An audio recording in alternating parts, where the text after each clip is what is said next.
কিন্তু কবরে গিয়া যদি দেখো বেনামাজির জাহান্নামের আগুন, কবরে গিয়া যদি দেখো বেপরদার কারণে আযাব, বলো বাবা তখন তোমার উপায় কি হবে, আমার উপায় কি হবে?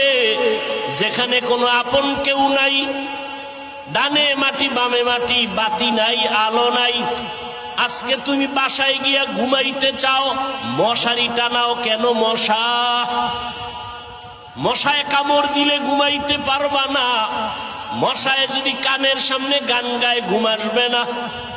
কিন্তু ওই অন্ধকার কবর, পোকা মাকড়ের ঘর, ওই জায়গায় মশারি কই পাবে রে মুমিন?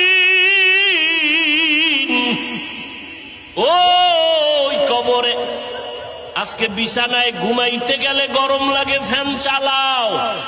অনেকের এত বেশি গরম, কয় এসি লাগাও।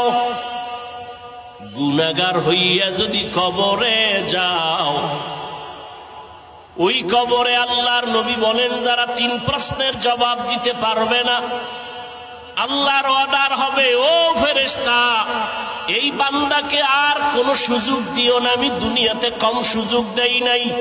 আমার দেওয়া সূর্যের আলো চাঁদের আলো ভোগ করলো, আমার দেওয়া জমিনের ফসল খাইলো, গাছের ফল খাইলো, আমার দেওয়া নিয়ামত বাতাস, আমার দেওয়া নিয়ামত পানি, সব ভোগ করার পর একবারও শুকর আদায় করে নাই।